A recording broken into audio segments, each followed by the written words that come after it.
নমস্কার বন্ধুরা, যে বিষয়টা আলোচনা করব আপনারা জানেন যে বিগত প্রায় 2021 সালের ডিসেম্বর-নভেম্বর মাস থেকে যখন প্রথম স্কুল সার্ভিস কমিশনের সিবিআই তদন্ত দেওয়া হয়েছিল মহামান্য কলকাতা হাইকোর্টের তরফ থেকে, তখন থেকে আমরা যে দেখে আসছি যে প্রোগ্রেস হয়েছে শিক্ষক নিয়োগ দুর্নীতির ক্ষেত্রে পশ্চিমবঙ্গের স্কুল সার্ভিস কমিশনের মাধ্যমে। আমরা দেখলাম যে কলকাতা হাইকোর্ট গত সোমবার যখন বাতিল করে দিয়েছিল 25,753 জনের চাকরি, এর মধ্যে স্কুলের ক্লাস 9-10, ক্লাস 11-12-এর শিক্ষক শিক্ষিকা আছেন এবং স্কুলের গ্রুপ ডি এবং গ্রুপ সি কর্মচারী আছেন, সব মিলিয়ে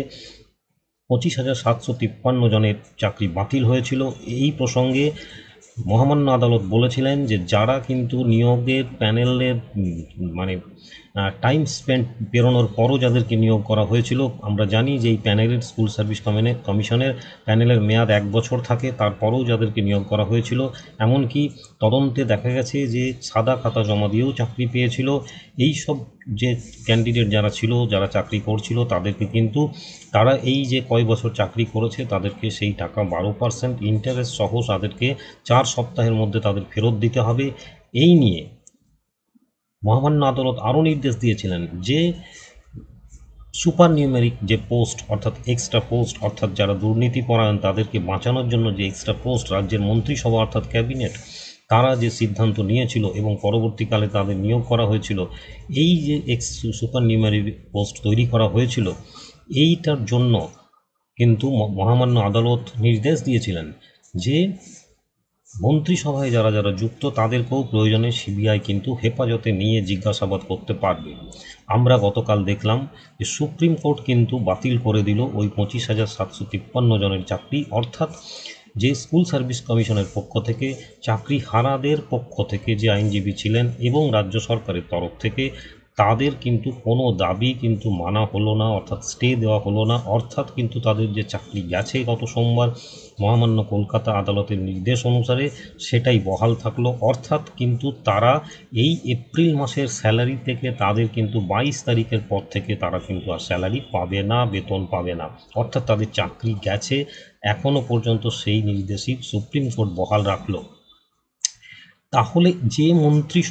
মন্ত্রিসভার মুখ্যমন্ত্রী মমতা বন্দ্যোপাধ্যায়, সেই মুখ্যমন্ত্রী এর দায় স্বীকার করে কেন ইস্তফা দেবেন না? আজ রাজ্যের মানুষ, আপামর ছাত্রছাত্রী থেকে শুরু করে চাকরি প্রার্থী এবং যাদের চাকরি গেল, যারা রাস্তায় বসে আছে সঠিকভাবে নিয়োগের আশায়, প্রত্যেকেরই এটা দাবি যে এর দায় স্বীকার করে মুখ্যমন্ত্রী ইস্তফা দিন অবিলম্বে। আমরা জানি যে যে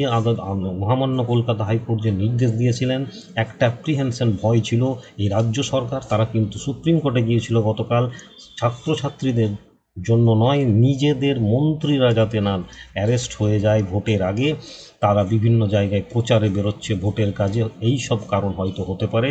তাদেরকে বাঁচানোর জন্যই তারা কিন্তু অ্যাপিল করেছিল এবং মহামান্য সুপ্রিম কোর্ট কিন্তু তাদের এই ব্যাপারটা স্টে দিয়েছেন যে তাদের বিরুদ্ধে এখন কোনো কঠোর ব্যবস্থা, অর্থাৎ তাদেরকে অ্যারেস্ট করা যাবে না। ক্যাবিনেটের মিনিস্টাররা যারা এই মন্ত্রিসভার যে সিদ্ধান্তে যারা উপস্থিত ছিলেন তাদেরকে কিন্তু অ্যারেস্ট করা যাবে না, অর্থাৎ রাজ্য সরকার নিজেদের মন্ত্রীদের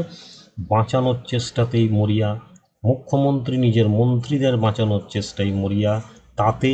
যারা জেনুইন চাকরি পেয়েছিল, যেসব গরিব ছেলেমেয়েরা, যারা মেধাবী ছেলেমেয়েরা, যারা নিজেরা চাকরি পরীক্ষা দিয়ে পেয়েছিল, আজকে তাদেরও বিসর্জন দিয়ে দিল। রাজ্যের মানুষ দেখছে এই মুখ্যমন্ত্রীর তার পদে থাকার কোনো অধিকার নেই, এই মুখ্যমন্ত্রীকে অবিলম্বে ইস্তফা দেওয়া উচিত বলেই বাংলার মানুষ মনে করছে।